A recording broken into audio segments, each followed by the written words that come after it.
ಬಾಗೇಪಲ್ಲಿ ಗ್ರಾಮ ದೇವತೆ ಗಂಗಮ್ಮ ದೇವಿಯ ಕರಗ ಮಹೋತ್ಸವ ಶನಿವಾರ ರಾತ್ರಿ ಸಾವಿರಾರು ಭಕ್ತರ ಸಮ್ಮುಖದಲ್ಲಿ ವಿಜೃಂಭಣೆಯಿಂದ ನಡೆಯಿತು. ಶನಿವಾರ ರಾತ್ರಿ 10 ಗಂಟೆಗೆ ವಾಹಿನಿಕುಲ ಧರ್ಮೇಂದ್ರ ಅವರಿಗೆ ಬಳೆ ತೊಡಿಸುವ ಕಾರ್ಯಕ್ರಮ ನಡೆಯಿತು. ಬಳೆಗಳಿಗೆ ಹಾಗೂ ಆಯುಧಗಳಿಗೆ ಪೂಜೆ ಮಾಡಲಾಯಿತು. ನಂತರ ಗಂಗಮ್ಮ ದೇವಾಲಯದಿಂದ ಹೂವಿನ ಕರಗ ಹೊತ್ತ ಧರ್ಮೇಂದ್ರ ಅವರು ತಮಟೆಗಳ ವಾದನಕ್ಕೆ ಹೆಜ್ಜೆ ಹಾಕಿದ್ರ. ಕರಗದ ಪ್ರಯುಕ್ತ ತಾಲೂಕು ಮಾತ್ರವಲ್ಲದೆ ಆಂಧ್ರಪ್ರದೇಶ ಸೇರಿದಂತೆ ವಿವಿಧ ಕಡೆಗಳಿಂದ ಸಾವಿರಾರು ಮಂದಿ ಭಕ್ತರು ಸೇರಿದ್ರ. ಭಕ್ತಾದಿಗಳಿಗೆ ವಿಶೇಷವಾಗಿ ಬಿಜೆಪಿ ಅಭ್ಯರ್ಥಿ ಸಿ ಮುನಿರಾಜು ಅವರು ಅನ್ನ ಪ್ರಸಾದವನ್ನ ಏರ್ಪಡಿಸಿದ್ರ. ಭಕ್ತಾದಿಗಳು ಪ್ರಸಾದ ಸವಿಯಲು ಸಾವಿರಾರು ಜನ ಆಗಮಿಸಿದ್ರ. ನಂತರ ಗಂಗಮ್ಮ ದೇವಾಲಯದಿಂದ ಹೂವಿನ ಕರಗ ಹೊತ್ತ ಧರ್ಮೇಂದ್ರ ಅವರು ತಮಟೆಗಳ ವಾದನಕ್ಕೆ ಹೆಜ್ಜೆ ಹಾಕುತ್ತಾ ಸಾಗಿದ್ರ. ಕರಗದ ಪ್ರಯುಕ್ತ ತಾಲೂಕು ಮಾತ್ರವಲ್ಲದೆ ವಿವಿಧೆಡೆಗಳಿಂದ ಸಾವಿರಾರು ಮಂದಿ ಭಕ್ತರು ಸೇರಿದ್ರ.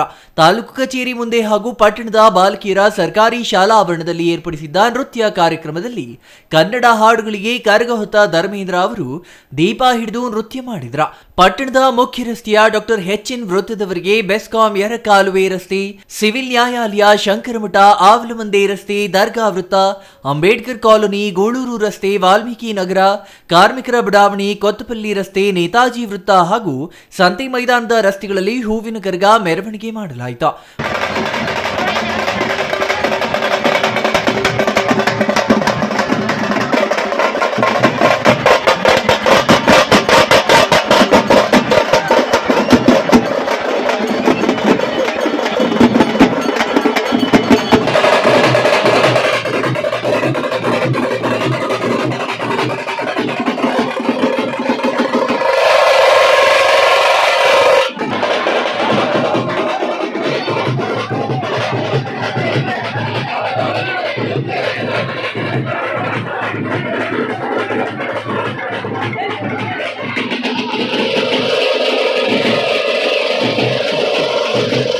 ಮನೆಗಳ ಮುಂದೆ ನೀರು ಹಾಕಿ ರಂಗೋಲಿ ಬಿಡಿಸಿ ಕರಗಕ್ಕೆ ಮಹಿಳೆಯರು ವಿಶೇಷ ಪೂಜೆ ಸಲ್ಲಿಸಿದ್ರ.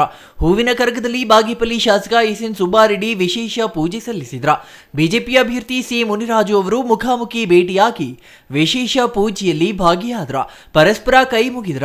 ಕರಗ ಮಹೋತ್ಸವದ ಸಮಿತಿಯ ಪ್ರಧಾನ ಕಾರ್ಯದರ್ಶಿ ಎಜಿ ಸುಧಾಕರ್, ಖಜಾಂಚಿ ಬಿಆರ್ ನರಸಿಂಹನಾಯ್ಡು, ಮರಿಯಪ್ಪ, ಆದಿಮೂರ್ತಿ, ಸೂರ್ಯನಾರಾಯಣ ರೆಡ್ಡಿ ಇನ್ನು ಮತ್ತಿತರರು ಹಾಜರಿದ್ರ.